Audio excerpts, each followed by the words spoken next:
আসসালামু আলাইকুম। আমার মিনি কিচেনে আজ তৈরি করেছিলাম নুডলস। প্রথমে চুলাতে আগুন ধরিয়ে দিলাম এবং একটা প্যান বসিয়ে দিলাম, কিছুটা পানি দিয়ে দিলাম এবং ঢাকটা দিয়ে ঢেকে দিলাম পানিটা ভালোভাবে গরম হওয়ার জন্য। পানিটা ভালোভাবে গরম হয়েছে কিনা আমি একটু চেক করছি ঢাকনাটা খুলে। হ্যাঁ, পানিটা গরম হয়ে গেছে। এর মধ্যে আমি নুডলস দিয়ে দিলাম সেদ্ধ হবার জন্য।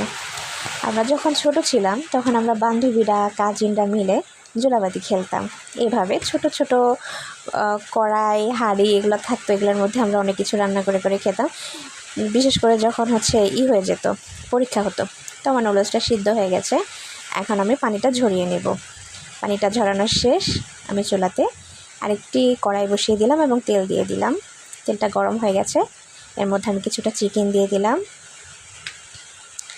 চিকেন দেওয়ার পর আমি খুব ভালো মতো একটু নেড়ে চেড়ে নিচ্ছি যেন চিকেনটা খুব ভালো মতো সেদ্ধ হয়ে যায়। চিকেনটা সিদ্ধ হয়ে গেছে। আমি এর মধ্যে কিছু কাঁচামরিচ কুচি কুচি কুচি করে কেটে নিয়েছি এবং আমি কিছু ধনিয়া পাতা এবং নুডলস দিয়ে দিলাম। এখন আমি বেশ কিছুটা নুডলসের যে মশলা হয় সেই মশলাটা দিয়ে দিয়েছি, দিয়ে একটু ভালোভাবে নেড়ে চেড়ে নিচ্ছি। ব্যাস, এই তো হয়ে গেল খুব সুন্দর মজাদার মিনি কিচেনে তৈরি করা নুডলস।